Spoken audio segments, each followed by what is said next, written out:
Haleluya, kita di sini sekali lagi belajar tentang Gideon dalam kitab Hakim-Hakim. Gideon adalah salah satu hakim yang utama. Jadi ada hakim yang besar atau utama dan ada hakim yang kecil. Hakim besar dan hakim kecil. Apakah Anda tahu bagaimana membedakan antara yang besar dan yang kecil? Itu tergantung pada panjangnya tulisan tentang mereka dalam Alkitab. Jadi ini bukan tentang seberapa hebatnya mereka, ini bukan tentang seberapa banyak yang mereka lakukan, ini hanya tentang seberapa panjang halaman-halamannya di dalam Alkitab tentang mereka. Jadi jika tulisannya lebih panjang, mereka disebut sebagai hakim yang besar atau hakim yang utama, dan jika lebih pendek, maka mereka disebut sebagai hakim yang kecil. Jadi, hanya karena Gideon adalah hakim yang besar, tidak berarti dia lebih hebat dari hakim lain. Hanya berarti bahwa Tuhan menulis lebih banyak tentang dia. Dan ada banyak hal yang Tuhan ingin bagikan untuk mempelajari, untuk kita pelajari melalui orang ini. Apa yang terjadi di sekitar dan di sekitarnya dan melalui orang ini. Dan hari ini kita akan baca Hakim-Hakim pasal 6 ayat 1-10 dan kami akan dan kalau kita lihat pasal 6 dimulai dengan sekali lagi, tetapi orang Israel melakukan apa yang jahat di mata Tuhan. Dan siapa hakim sebelumnya? Deborah kan? Deborah berapa lama mereka memiliki masa damai dan kemakmuran di bawah pemerintahan Deborah, pemimpinan Deborah, 40 tahun kan? Tetapi kemudian orang Israel mulai atau sudah mulai berbuat jahat di mata Tuhan. Sebab itu Tuhan menyerahkan mereka ke dalam tangan orang Midian 7 tahun lamanya. Berapa tahun? 7 tahun. Jadi ini memecahkan pola dari minggu lalu, yaitu tadinya lamanya penindasan mereka menjadi semakin lama. Tapi di sini, sama seperti 7 adalah angka yang sempurna, intensitas penindasan mereka lah yang sekarang malah menjadi semakin besar. Bukan lama durasinya, tapi intensitasnya. Dan kalau kita lihat ayat 3, setiap kali orang Israel selesai menabur, datanglah orang Midian, orang Amalek, dan orang-orang dari sebelah timur, lalu maju mendatangi mereka, berkemahlah orang-orang itu di daerah mereka, dan memusnahkan hasil tanah itu. Jadi mereka menghancurkan hasil tanah itu untuk memastikan bahwa orang Israel tidak memiliki apapun untuk makan, agar mereka dapat hidup. Jadi, mengapa hal seperti itu terjadi lagi, sekali lagi? Allah berfirman dan bukannya seorang hakim yang diutus, tapi kali ini Allah mengirim seorang nabi. Coba berpikir dari sudut pandang Allah. Mengapa Allah mengutus seorang nabi sekarang? Mengapa jika Anda adalah Allah, Anda terus-menerus mengirim hakim-hakim kan? Jadi mengapa kali ini Anda ingin mengirim orang lain, yaitu seorang nabi? Siapa yang lebih tinggi dari sudut pandang Anda? Hakim atau nabi? Nabi menurut definisi adalah orang yang menyampaikan firman Tuhan, ya kan? Jadi, dia mengutus seorang nabi, seorang utusan dari Allah, utusan yang langsung dari Allah. Dan dia berkata, ayat 7, ketika orang Israel berseru kepada Tuhan karena orang Midian itu, maka Tuhan mengutus seorang nabi kepada orang Israel yang berkata kepada mereka, beginilah firman Tuhan Allah Israel. Akulah yang menuntun kamu keluar dari Mesir dan yang membawa kamu keluar dari rumah perbudakan. Aku melepaskan kamu dari tangan orang Mesir dan dari tangan semua orang yang menindas kamu. Bahkan aku menghalau mereka dari depanmu dan negeri mereka kuberikan kepadamu. Dan aku telah berfirman kepadamu, akulah Tuhan Allahmu, maka jangan kamu menyembah Allah orang Amori yang negerinya kamu diami ini. Tetapi kamu tidak mendengarkan firmanku itu. Apa artinya ini? Tuhan terus mengatakan kepada orang Israel, "Ingatlah, akulah Tuhan yang membawamu keluar dari Mesir, dan akulah yang bertanya kepada kalian ketika kalian masuk ke Kanaan." Ingat, menjelang akhir perjalanan orang Israel di padang gurun, di Moab, mereka gagal. Mereka menyembah berhala, dan Tuhan terus memberitahu mereka berulang kali sampai pada titik di mana mereka berkata, "Oke, oke, saya lelah mendengarnya." Tapi Allah berfirman, "Janganlah kamu takut kepada allah-allah orang Amori." Apa maksudnya? Di sini, ketika dia berkata, "Jangan takut kepada Allah orang Amori," itu bukan berarti bahwa mereka menentang mereka.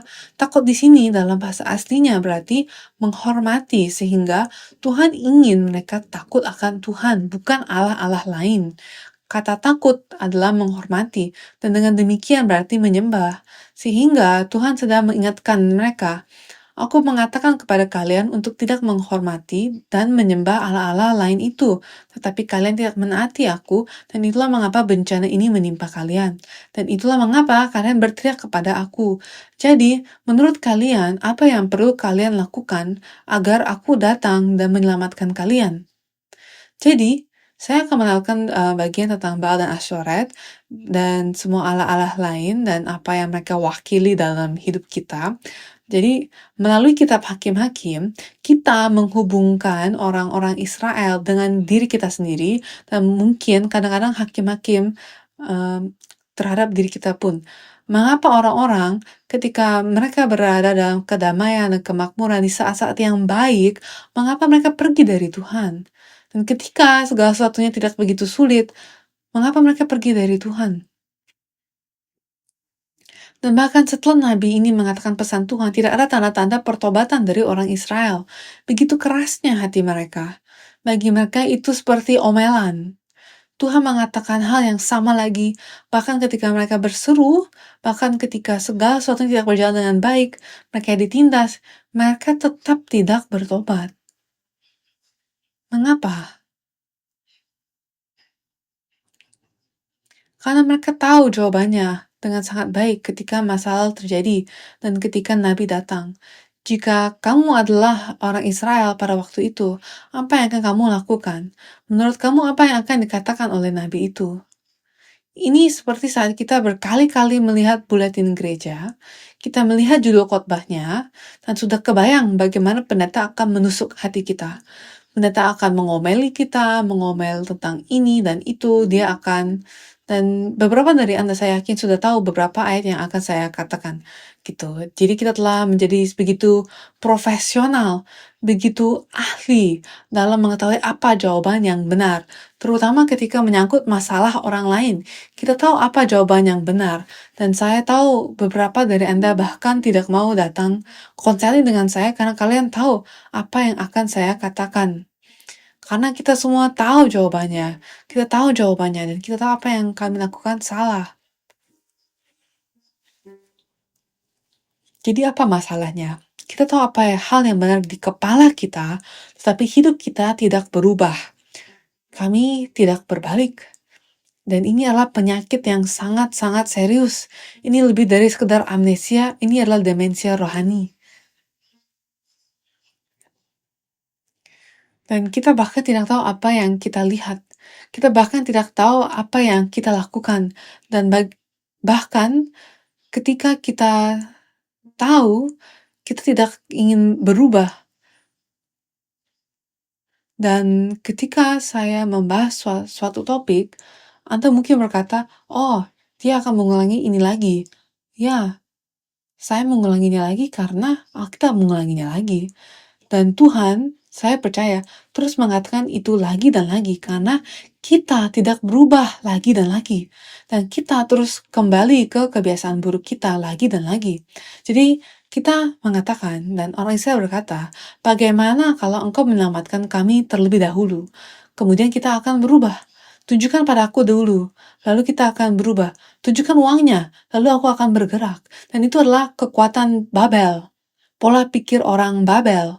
Jadi Tuhan memutuskan, tentunya dia sudah memiliki rencana kan. Jadi Tuhan datang kepada Gideon, dan itu poin pertama. Ini adalah kemunculan pertama Gideon. Seperti judulnya, Gideon si pengecut. Gideon, nama Ibrani berarti penebang kayu, dan itu juga berarti pahlawan. Tapi dia justru sebaliknya, ayat 11 dan 12, kemudian datanglah malaikat Tuhan dan duduk di bawah pohon terbantin di Ofra, kepunyaan Yoas, orang Abiezer itu. Sedang Gideon, anaknya, mengirit gandum dalam tempat pemerasan anggur agar tersembunyi bagi orang Midian. Malaikat Tuhan menampakkan diri kepadanya dan berfirman kepadanya demikian, Tuhan menyertai engkau, ya pahlawan yang gagah berani. Apa yang dilakukan Gideon di sini? Nama ayah Gideon adalah Yoas.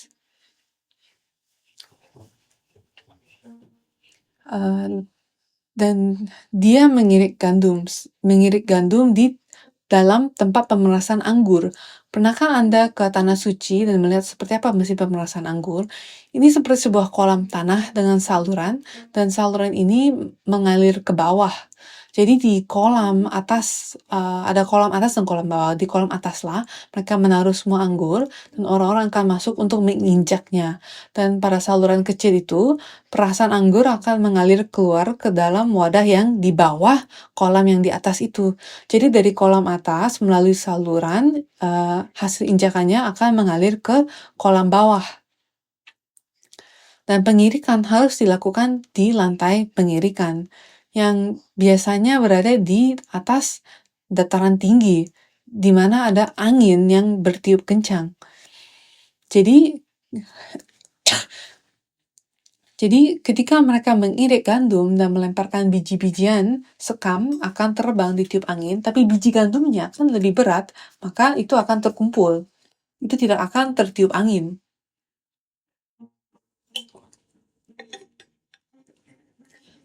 Jadi itu harus berada di area yang cukup terbuka, tapi orang ini bersembunyi di tempat pemerasan anggur, melakukan pengirikan di tempat yang anginnya sedikit. Berapa banyak pengirikan yang bisa Anda lakukan di tempat seperti itu, kan? Tetapi dikatakan, karena orang Midian, ketika orang Israel melakukannya, mereka mengambilnya. Mereka menghancurkan hasil bumi atau mengambil hasil panen mereka. Jadi dia pengecut, dia takut. Dia takut, tetapi dia ingin makan. Dan ini adalah hal yang sangat lucu yang terjadi. Dan kemudian di sini, malaikat Tuhan muncul. Dan kata Ibrani untuk malaikat bukan berarti burung bersayap yang memiliki lingkaran cahaya, tetapi artinya itu adalah utusan. Mungkin seseorang yang terlihat seperti pria berdiri di sana, gitu. Bayangkan, pengecut ini, Gideon, sedang mengirik dengan sembunyi, dan kemudian dia melihat ke atas, wah, ada malaikat. Nah, malaikat itu mengatakan, hai prajurit yang gagah berani.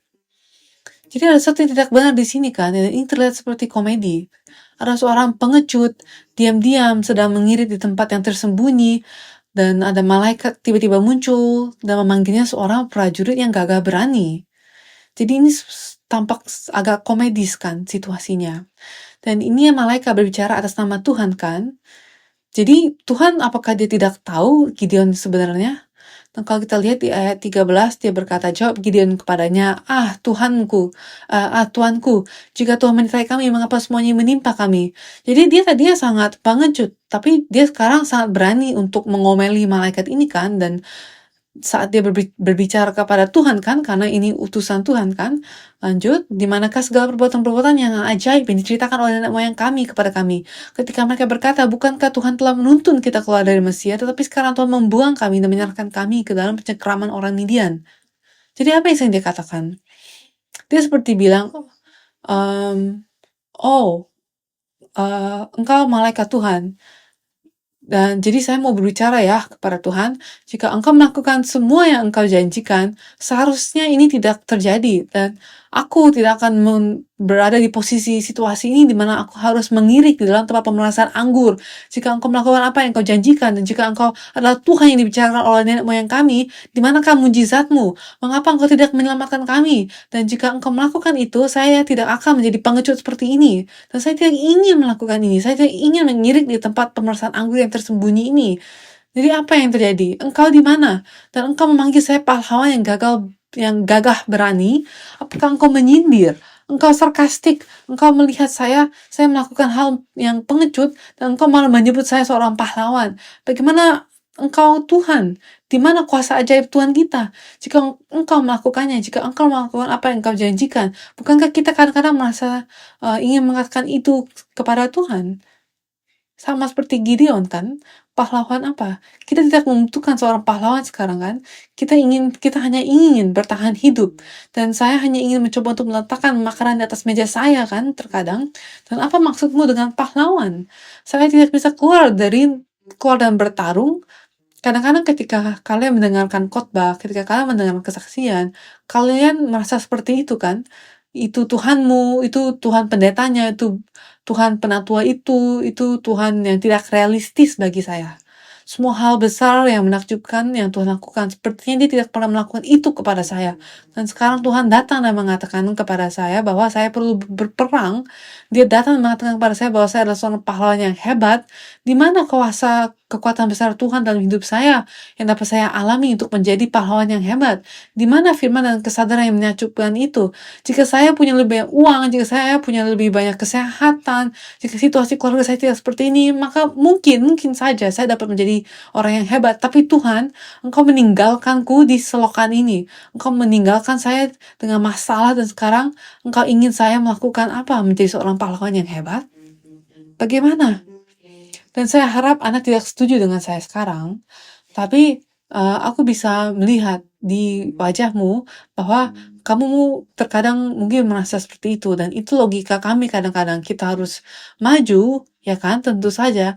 Dan jika kita punya lebih banyak uang, lebih banyak waktu, jika ini, jika itu. Tapi Tuhan yang membelah laut, bukanlah Tuhan saya. Tuhan mengizinkan Petrus berjalan atas air, dia tidak melakukan itu kepada saya. Dan itulah mengapa saya menjadi sangat pengecut. Saya tidak bisa bergantung pada apapun. Jadi Tuhan, Engkau seharusnya tunjukkan kepadaku kekuatanmu, maka aku akan mengikutimu. Apakah seperti itu pikiran kita? Sekarang apa masalah Gideon? Apa masalah kita? Masalah kita adalah kita terlalu setuju dengan ini kan. Tapi apa masalah Gideon? Coba kita lihat di pasal 13. Pasal 6 ayat 13. Jawab Gideon kepadanya, Tuanku, jika Tuhan menyertai kami, mengapa semuanya ini menimpa kami? Di manakah segala perbuatan-perbuatannya yang ajaib yang diceritakan oleh nenek moyang kami kepada kami? Ketika mereka berkata, bukankah Tuhan telah menuntun kita keluar dari Mesir? Tetapi sekarang Tuhan membuang kami dan menyerahkan kami ke dalam cengkraman orang Midian. Apakah Anda perhatikan bagaimana ada begitu banyak kata kami yang dia gunakan? Fokusnya adalah kami, fokus Gideon adalah kami. Jadi dia antroposentris, adalah cara berpikir yang berpusat pada manusia. Dan adalah cara berpikir si ular tua, dan cara dia ingin kita berpikir. Itulah cara orang Babel, menara Babel, mengajarkan kita untuk berpikir. Mari kita pikirkan mengapa kita, di hari-hari biasa kita, mengapa kita kesal.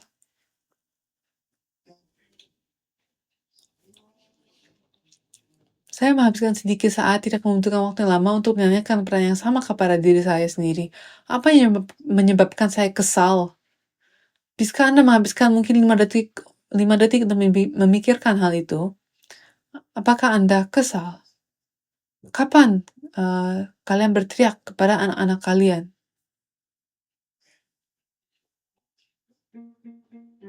Jawaban saya tidak tahu tentang jawaban Anda, tetapi bagi saya, itu adalah saat situasi yang tidak nyaman bagi saya. Ketika saya mengemudi, seseorang menghalangi jalan saya harus menginjak rem. Beraninya kamu membuatku memindahkan kaki dan injak rem, ya kan? Tahukah kamu berapa kali kamu bisa menginjak rem sebelum harus mengganti bantalan rem? Tahukah kamu seberapa besar ketegangan yang ditimbulkannya di leherku jika kamu membuatku harus berhenti? Kamu menyebab masalah kiropraktikku.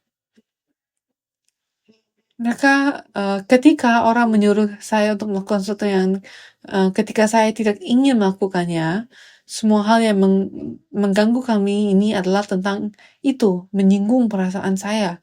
Dan karena itu membuat saya tidak nyaman, itu membuat saya susah, ya kan?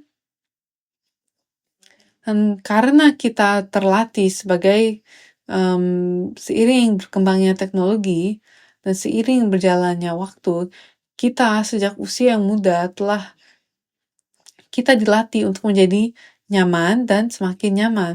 Dan kami sangat-sangat pandai berdebat dengan logika yang, dan dari perspektif saya, sudut pandang saya. Jadi, saya telah melakukan ini dan saya telah melihat banyak, argumen atau perkelahian antar kelompok atau antar orang. Dan yang saya perhatikan adalah bahwa ketika mereka berkelahi, mereka sangat pandai melupakan apa yang mereka lakukan salah.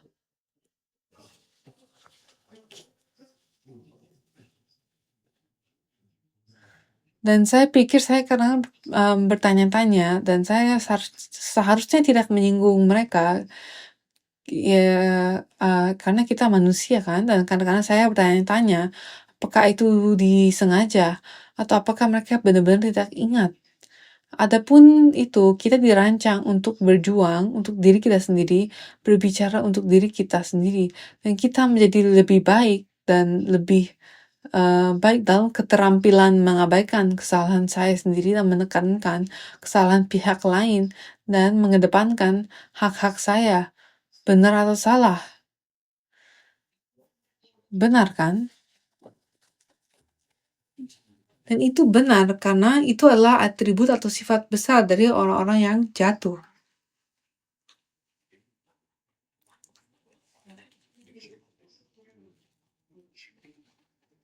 Masalahnya adalah kita mendapatkan, kadang-kadang kita menggunakan keterampilan itu melawan Tuhan.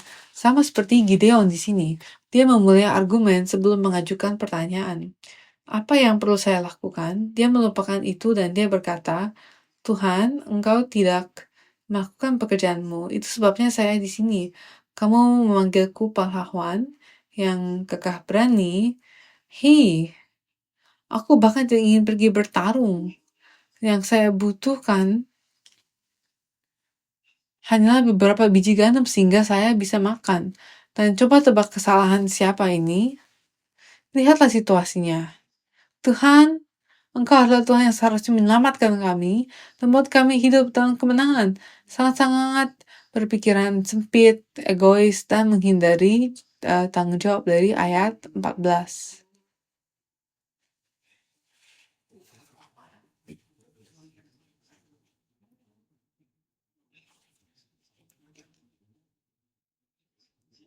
Lalu berpalinglah Tuhan kepadanya dan berfirman, Pergilah dengan kekuatanmu ini dan selamatkan orang Israel dari cengkraman orang Midian. Bukankah aku mengutus engkau? Apakah Tuhan mendengarkan apa yang dia katakan sama sekali? Ini seperti ketika kita mengadakan pertemuan atau rapat dan seseorang menggerutu atau mengajukan sebuah ide dan atasan Anda atau pemimpin rapat Anda berkata, "Hei Anda, mengapa Anda tidak mengurusnya? Karena Anda mengungkitnya, mengapa Anda tidak bertanggung jawab atas itu?" Dan Tuhan persis melakukan hal itu. Engkau tidak menampakkan kami, ya, maka aku akan mengirimkan kamu. Kamulah yang pergi menampakkan bangsamu. Kemudian di Gideon ayat 15 sampai 16 dikatakan, tetapi jawabnya kepadanya, Tuhanku, dengan apakah akan kuselamatkan orang Israel? Ketahuilah kaumku adalah yang paling kecil di antara suku Manasye, dan aku pun seorang yang paling muda di antara kaum keluargaku, berfirmanlah Tuhan kepadanya, tetapi aku akan menyertai engkau, sebab itu engkau akan memukul kalah orang Midian itu sampai habis. Jadi itu Hakim-Hakim 6, 14-16. tidak ada argumen dan kamu tidak bisa berdebat melawan Tuhan. Dia berkata, Tuhan, Engkau tidak menyelamatkan kami. Dan Tuhan berkata, ya, itulah sebabnya aku datang kepadamu. Kamu akan diselamatkan, tapi aku akan menggunakan kamu untuk menyelamatkanmu. Dan Gideon berkata, tidak, saya pria yang sangat kecil. Saya yang terkecil di antara suku-suku yang lain, yang termuda, dan saya hanya, gak apa-apa. Aku akan bersamamu. Dan Anda tahu mengapa dia memanggilnya pahlawan yang gagah berani? Anda tahu mengapa Tuhan, ketika dia datang dan memanggilmu, dia sudah memiliki agenda. Dia disebut pahlawan yang gagah berani karena dia tahu bahwa Allah akan mengirimnya ke peperangan. Apakah Anda percaya bahwa Anda adalah seorang yang diberkati? Apakah Anda percaya bahwa Anda adalah seorang pahlawan yang hebat? Bahwa Anda memiliki nama Israel, pemenang yang agung? Amin. Mengapa anginnya menjadi lebih kecil? Tuhan memanggil dan Anda tahu, uh, Anda bukan seperti itu kan? Dan saya tahu saya juga bukan, tetapi Dia yang memanggil kami dan Tuhan memberi kami semua berkat itu. Dan Anda tidak perlu mengatakan amin sekarang karena Anda tidak mengatakan amin sebelumnya ya. Tapi berkali-kali Tuhan berkata, ya, aku akan membuatmu satu. Kamu adalah seseorang pahlawan yang gagah berani karena aku akan bersamamu, bukan karena kamu sehebat itu. Yang perlu kami katakan hanyalah amin, ayo pergi. Kemudian engkau Allah yang agung yang telah aku cari dan tunggu-tunggui baru saja datang, jadi marilah pergi. Dan betapa hebatnya itu, tapi Gideon tidak seperti itu. Ayat 17 dan 18. Maka jawabnya kepadanya, jika sekiranya aku mendapat kasih karunia di matamu. Dan Gideon pengecut kan, tapi dia tidak bodoh. Dia termasuk sebagai orang-orang yang lebih detail. Orang-orang ini memiliki ketakutan itu dan mereka tampak pengecut karena mereka memperhitungkan semuanya. Jadi ini adalah tipe orang yang tampaknya seperti Gideon. Orang yang perhitungannya matang. Dan dia berkata, jika sekiranya aku mendapat kasih karunia di matamu, maka berikanlah kepadaku tanda bahwa engkau sendirilah yang berfirman kepadaku. Maka Gideon seperti meminta Tuhan, Tuhan, jika saya sungguh-sungguh berbicara kepadamu sekarang, tunjukkanlah kepada saya suatu tanda bahwa saya sedang bicara kepada Allah yang sesungguhnya. Dan bukankah ini kita? Bukankah ini diri kita sendiri? Tuhan, tunjukkan tanda-tandamu. Dia membantah Allah dan menyalahkan Allah, mempercayai bahwa masalah semua terjadi karena Tuhan kan? Dan ketika Tuhan menjawabnya, mari kita datang dan uh,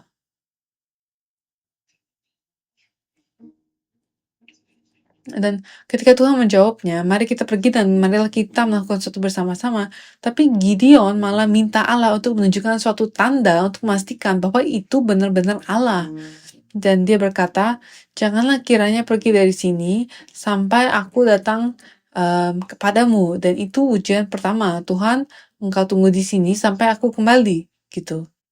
Lanjut, jadi jangan lagi kau pergi dari sini sampai aku datang kepadamu, membawa persembahanku dan meletakkannya di hadapanmu. Jadi ini seperti dia sedang mau menyenangkan Tuhan kan, dia membawa persembahan. Jadi apakah dia menguji Tuhan atau apakah dia sedang memberikan Tuhan persembahan? Dan dia berkata, aku akan tinggal sampai engkau kembali, kata Allah. Maka dia membawa persembahan itu, dan coba kita baca di ayat 19 sampai 21, Hakim-Hakim 6, ayat 19 sampai 21. Masuklah Gideon ke dalam lalu mengolah seekor anak kambing dan roti yang tidak beragi dan seefah tepung. Ditaruhnya daging itu ke dalam bako dan kuahnya ke dalam periuk. Dan periuk ini bukan periuk yang kecil ya, tapi seharusnya periuk yang besar. Dan dibawanya itu kepadanya di bawah pohon tarbantin. Lalu disuguhkannya. Jadi apa yang dia bawa? Seekor kambing muda yang utuh. Jadi ini adalah persembahan yang besar kan? Ini persembahan yang besar. Terutama pada waktu itu di mana mereka bahkan tidak punya apa-apa untuk dimakan ya kan. Nanti kita akan melihat bahwa Gideon berasal dari keluarga yang cukup kaya. Dan saya tidak tahu mengapa dia mengirit di tempat pemerasan anggur. Dan di mana kita tadi? Ayat 20 ya. Berfirmanlah malaikat Allah kepadanya, ambillah daging dan roti yang tidak beragi itu, letakkanlah ke atas batu ini dan curahkanlah kuahnya. Maka diperbuatnya demikian. Dan apa yang malaikat lakukan? Dia tidak memakannya. Anda tahu, bayangkan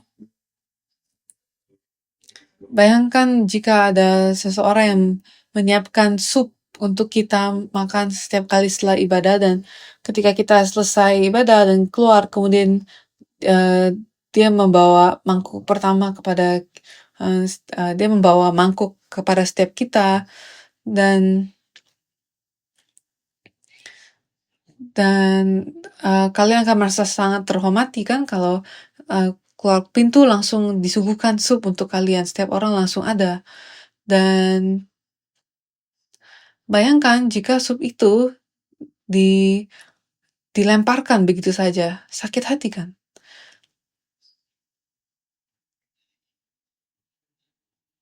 Jadi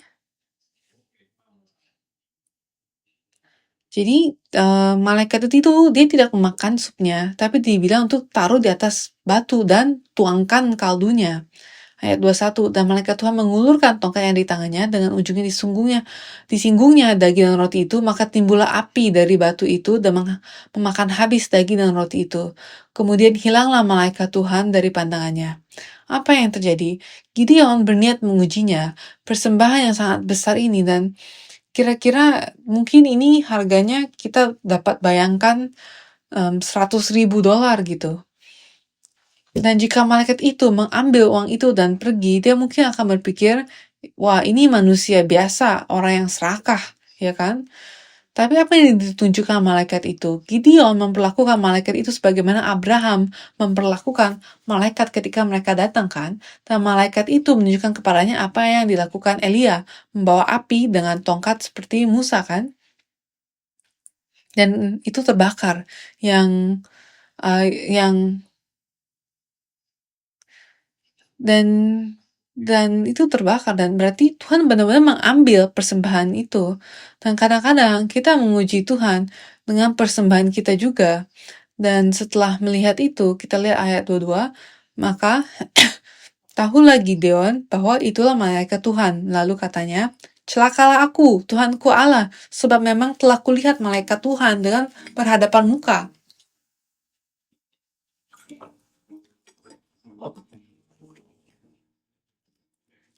Gideon tidak percaya sebelumnya sampai titik ini. Dan melihat perubahan yang terjadi dalam iman Gideon, kita harus mengambilnya dan membandingkannya dengan iman kita sendiri. Pertama, kita tahu, kita mengeluh bahwa Tuhan masih memberi kita hak istimewa untuk melakukan pekerjaannya. Dan kita menguji dia. Kita mengujinya dengan mempersembahkan apa yang aku miliki kepadanya. Dan ketika kita menyadari, wow, Tuhan benar-benar menerima persembahan ini, menerima hatiku, lalu kita berkata setelah pengalaman awal kita dengan Tuhan, kita berkata, ini adalah Tuhan. Dan sampai saat itu, Tuhannya Gideon hanya ada di kepalanya. Hanya pengetahuan, atau hanya suatu kepercayaan. Dan Tuhannya yang Gideon hanyalah sesuatu yang dia dengar dari orang lain dan dari nenek moyangnya. Tetapi sekarang dia telah mengalami Tuhan ini. Jadi sampai kita mengenal dia, Gideon memiliki kepercayaan. Tetapi malaikat Tuhan datang dan membuktikannya. Dan sekarang dia mengenal Tuhan. Dan sampai kita benar-benar mengenal Tuhan, pekerjaan Tuhan dalam hidupku tidak bisa ada. Dan saya harus terus mengirik di tempat pemerasan anggur, menjalani kehidupan yang kontradiktif, menjalani kehidupan yang sangat terbatas. Tetapi Tuhan, malaikat Tuhan datang dan memanggilnya seorang pahlawan yang gagah berani dan memulai pekerjaannya, memulai pekerjaan Tuhan. Dan Gideon mulai mengenal Tuhan saat itu, dan ketika dia mengalami dia berkata di ayat 23, tetapi berfirmanlah Tuhan kepadanya, selamatlah engkau, jangan takut, engkau tidak akan mati. Karena ayat 22 dia berkata, aku melihat Tuhan secara langsung, aku akan mati sekarang kan. dan dia memiliki rasa takut yang besar terhadap Tuhan sekarang kan, dan dia dulu memiliki ketakutan dari Allah-Allah Amori, tetapi sekarang dia takut akan Tuhan yang benar, dan Tuhan berkata, damai sejahtera bersamamu. Lalu Gideon mendirikan mesbah di sana bagi Tuhan dan menamainya Tuhan itu keselamatan. Lalu Gideon mendirikan mesbah di sana bagi Tuhan dan menamainya Tuhan itu keselamatan, yang adalah Yehova Shalom. Jadi dia menamai tempat itu Tuhan adalah keselamatan. Artinya dalam bahasa Ibrani itu adalah Yehova Shalom. Dan saya berdoa agar damai sejahtera, berkat damai sejahtera menjadi milikmu. Dan sampai saat itu imannya tidak stabil kan. Dia mengukur di sini dan mengukur di sana, tidak bisa mempercayai Tuhan, dan dia memiliki semua kekhawatiran tentang orang Midian dan bagaimana untuk bertahan hidup, semua keluhan tentang bagaimana Tuhan tidak menyelamatkannya. Tetapi ketika Tuhan datang dan menunjukkan kepadanya, ini adalah aku, Tuhan yang telah kamu dengarkan. Dengar, sekarang kamu bertemu dengannya. Dan dia berpikir, dia pertama kali mengalami ketakutan besar. Apa yang akan saya lakukan? Tapi kemudian dia berkata, damai sejahtera bagi kamu. Dan apa ini? Siapa yang mengatakan ini? Ketika murid-murid ketakutan karena mereka tertangkap oleh orang Romawi setelah penyaliban Yesus, Yesus datang dan berkata, damai sejahtera bagi kamu. Pernahkah Anda mendengar damai sejahtera bagi kamu yang benar-benar dari Tuhan, mau itu diberitakan atau dari dalam hati Anda atau dari membaca Alkitab, kedamaian itu benar-benar menghilangkan semua kekhawatiran dan semua kekhawatiran. Dan saya berdoa agar gereja Sion, setiap orang akan menerima berkat dari Yehova Shalom. Dan ketika kita tidak memiliki kepastian tentang Tuhan, maka kita tidak akan memiliki damai sejahtera. Tetapi kepastian akan Tuhan dan bagaimana Dia akan menyertai saya sekarang, itu memberi saya kedamaian. Bahkan ketika segala sesuatunya tidak berjalan dengan baik, ingatlah Gideon menguji Tuhan. Dan giliran siapa sekarang? Giliran Tuhan untuk menguji Gideon. Jadi saya menyebutnya ujian Yehova Shalom. Aku memberimu kedamaian, sekarang biarkan aku melihat apakah kamu benar-benar mempercayaiku.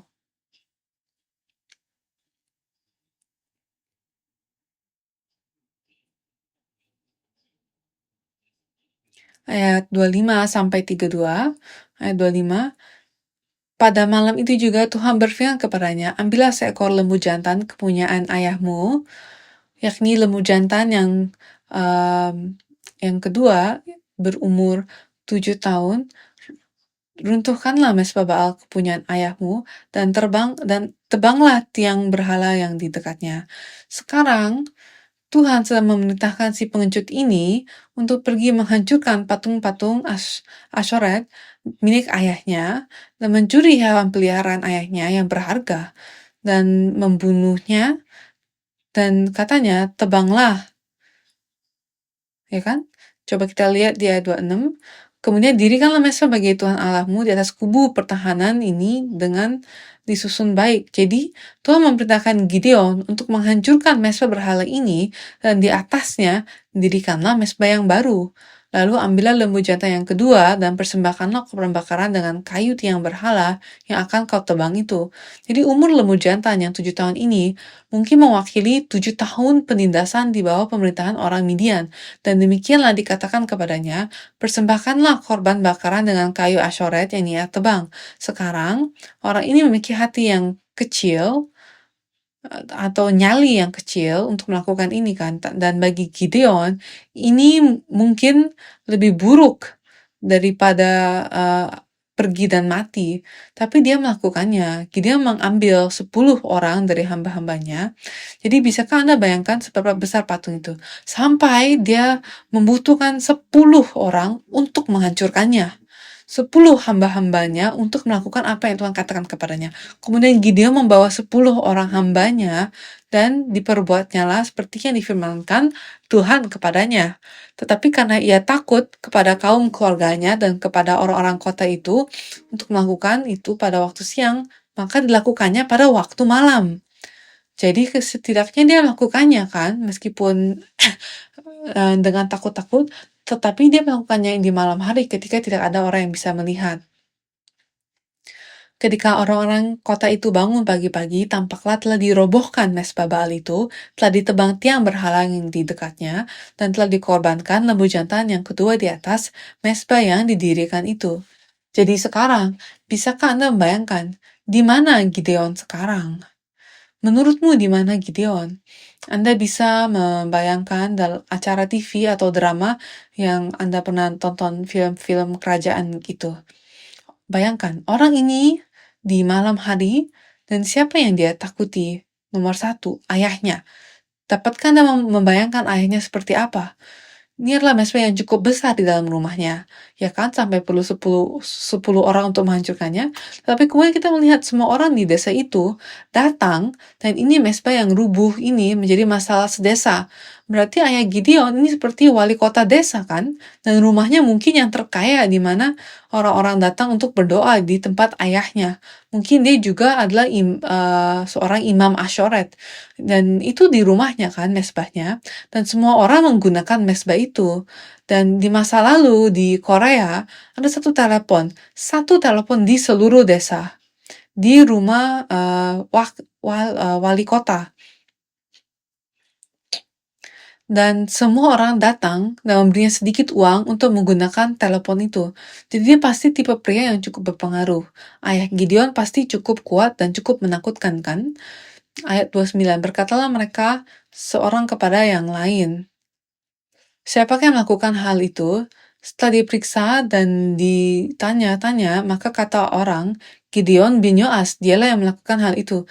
Sungguh memalukan bagi ayahnya, itu bukan teroris, tetapi putranya sendiri yang melakukannya. Sesudah itu berkatalah orang-orang kota itu kepada Yoas, bawalah anakmu itu keluar, dia harus mati, karena ia telah merobohkan mesbah Baal, dan karena ia telah menebang tiang berhala yang di dekatnya. Tetapi Yoas, dengarkan apa yang dikatakan Yoas. Dengarkan coba. Tetapi jawab Yoas kepada semua orang yang mengurumuninya itu, kamu mau berjuang membela Baal, atau kamu menolong dia? Siapa yang berjuang membela Baal akan dihukum mati sebelum mati. Akan dihukum mati sebelum pagi. Dan jika Baal itu Allah, biarlah ia berjuang membela dirinya sendiri setelah mesbahnya dirobohkan orang. Dan betapa kuatnya pria ini. Pria ini tadinya di pihak Baal, tapi kemudian ayah ini membela anaknya.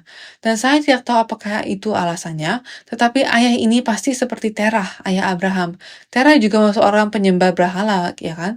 Tapi ketika Tuhan mengatakan pergi, dia pergi. Dan entah bagaimana, ada sesuatu, dan saya tidak tahu, mungkin Yoas ini melihat di pagi hari, dan dia melihat mesbahnya roboh, dan dia suruh para hamba untuk menangkap Gideon. Karena hamba-hamba mungkin melihat apa yang dilakukan Gideon, dan ada 10 saksi lainnya kan, yaitu 10 hamba yang Gideon bawa bersamanya kan, dan dia bisa mengambil salah satu pelayan atau hamba itu, dan bisa saja dia membuat dia mengaku dan memberi kesaksian akan apa yang telah terjadi, ya kan? Anakmu Gideon yang melakukannya. Dan mungkin terjadi semacam percakapan itu. Dan dia melanjutkan, jika dia adalah seorang Allah sejati, biarkan dia berjuang untuk dirinya sendiri.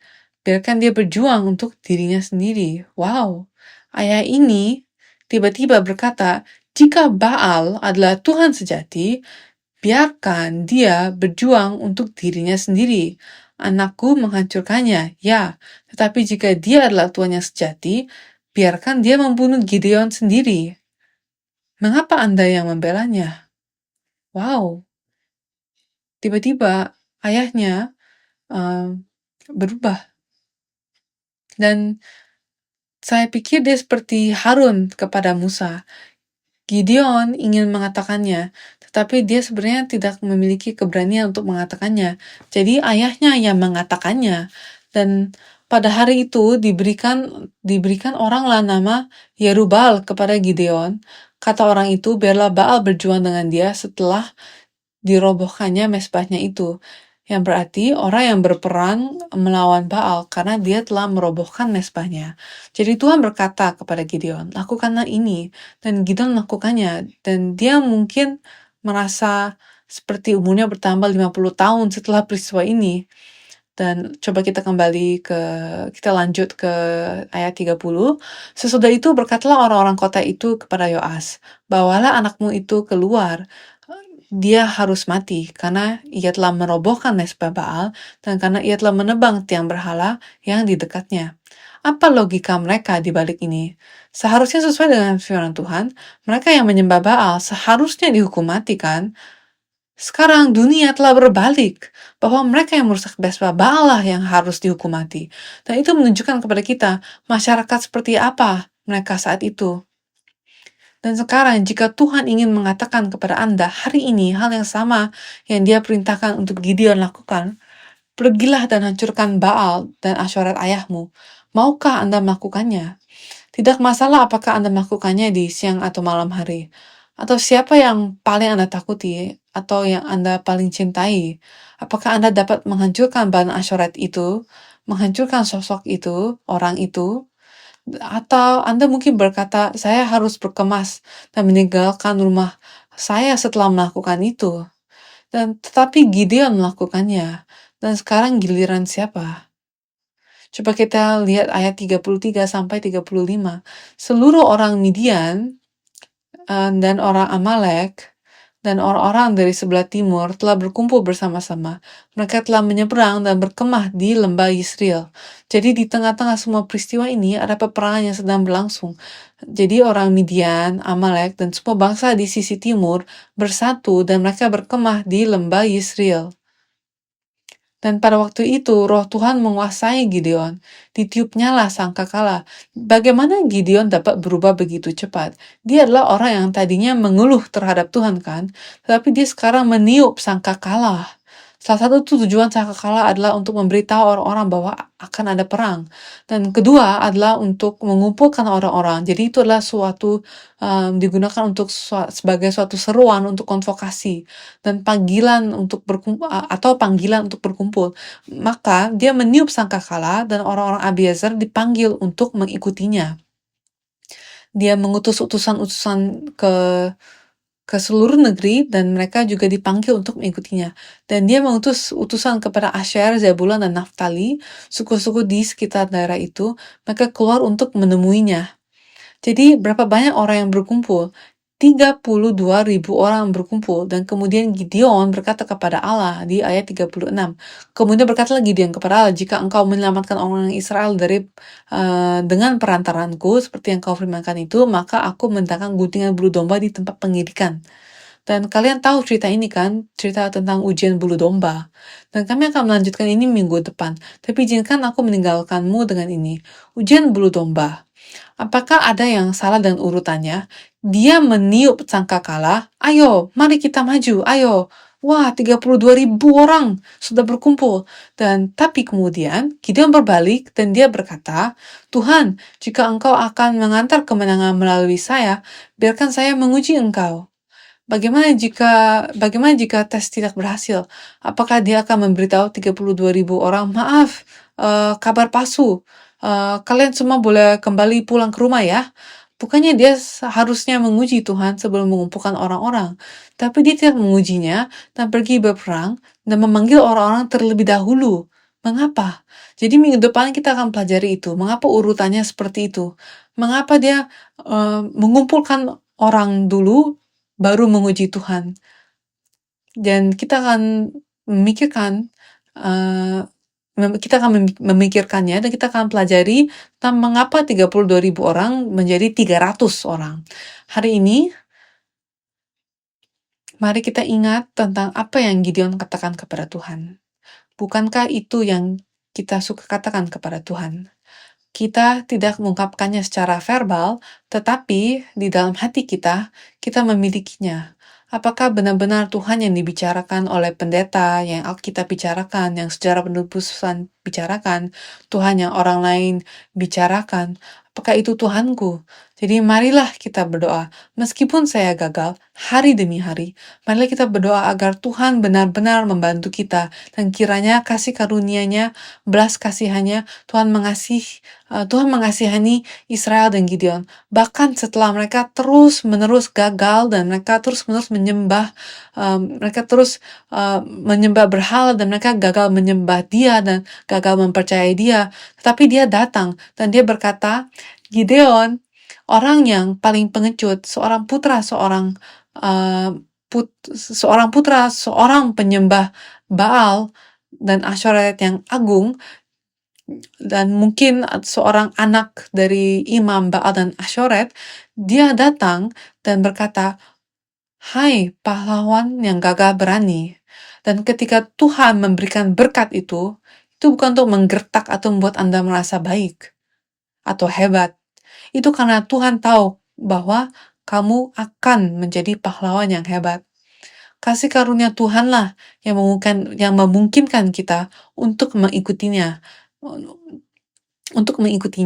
Jadi marilah kita benar-benar bergantung kepadanya dan meminta Tuhan sama seperti Gideon, tolong datang dan bawa aku, gunakan aku, meskipun aku tampak seperti tidak berharga. Jadi, mari kita berdoa. Bapa Surgawi yang terkasih, kami berterima kasih kepadamu karena telah memberi kami teladan yang baik seperti Gideon. Orang sekecil itu yang tidak mampu melakukan pekerjaanmu, tetapi itu adalah kami. Tuhan, tetapi Engkau membuatnya menjadi seperti Abraham. Engkau membuatnya menjadi seperti Elia dan Musa. Seperti Musa tidak begitu mampu, seperti Daud yang terkecil dari semuanya. Tetapi ketika mereka diletakkan di tangan-Mu, mereka menjadi pahlawan yang gagah berani dan hebat. Bapa, mohon izinkan setiap anggota Gereja Sion untuk menjadi pahlawan besar-Mu. Semoga kami dipegang oleh tangan-Mu, dan Bapa, seperti yang Engkau janjikan kepada Gideon, kami berdoa agar Engkau dapat menyertai kami di dunia ini, agar kami dapat berjuang hari demi hari di dunia ini. Dan izinkanlah kepada kami kemenangan besar. Terima kasih banyak atas rahmat-Mu. Dalam nama Tuhan Yesus kami berdoa. Amin.